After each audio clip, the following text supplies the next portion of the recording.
আসসালামু আলাইকুম friends, welcome back to my Tamanna cooking channel. সবাই কেমন আছেন? আশা করছি খুব ভালো আছেন। আজকে আমি আপনাদের সামনে হাজির হয়েছি মিষ্টি দই রেসিপি নিয়ে। তো এটি আমি খুব সহজভাবে বানিয়ে দেখাবো। তো চলুন শুরু করা যাক।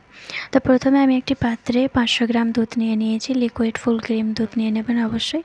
আর অন্য একটি ছাঁকনিতে আমি নিয়ে নিয়েছি টক দই। কিছুটা পরিমাণে টক দই আমি এখানে ছাঁকতে দিয়ে রেখেছি। তো আমি দুধটা চুলায় বসিয়ে দিয়েছি এবং দুধটাকে আমি ভালোভাবে জাল করে নেব। তো ভালোভাবে জাল করে নিচ্ছি, দেখতে পাচ্ছেন। তো ভালোভাবে জাল করে নেওয়ার পর আমি দুধটাকে নামিয়ে দেব এবং অন্য একটি পাত্র বসিয়ে দেবো। এটির মধ্যে আমি স্বাদ অনুযায়ী চিনি দিয়ে দেবো। যেহেতু আমি মিষ্টি দই বানাবো, তো আমি চিনির ক্যারামেল করে নেব।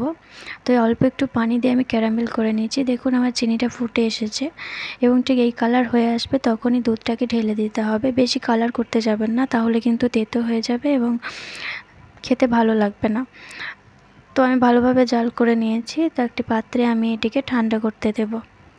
তো ঠান্ডা করার পর ঠিক এতটাই পরিমাণে ঠান্ডা করে নিতে হবে যে আপনি একটা আঙুল ডুবিয়ে চেক করে নিতে পারবেন। আপনি গরমটা ঠিক সহ্য করতে পারবেন, ঠিক তখনই আপনি এই ছাঁকনিতে ছাঁকতে দেওয়া টক দইটিকে ভালোভাবে ফেটিয়ে দুধটির মধ্যে মিশিয়ে নিতে হবে।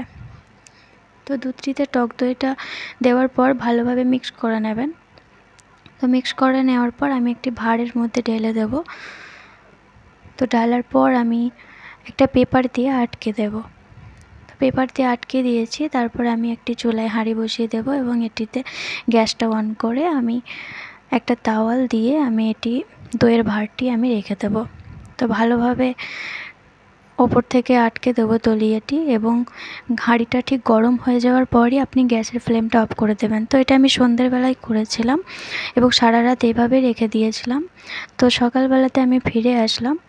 দেখুন আমি সকালে ফিরে এসেছি এবং আমার দইটা কত সুন্দর জমে গেছে। তো এটা আমি ফ্রিজে 2 ঘন্টার জন্য রেখেছিলাম। তো 2 ঘন্টা পর আমি ফিরে এসেছি। দেখুন কত সুন্দর জমে গেছে আমার দইটি। তো ভালো লাগলে অবশ্যই একটি লাইক করে দেবেন, আমার চ্যানেলটি সাবস্ক্রাইব করে দেবেন। আপনাদের একটি সাবস্ক্রাইব আমাকে অন্য রেসিপি বানাতে অনেক মোটিভেট করে।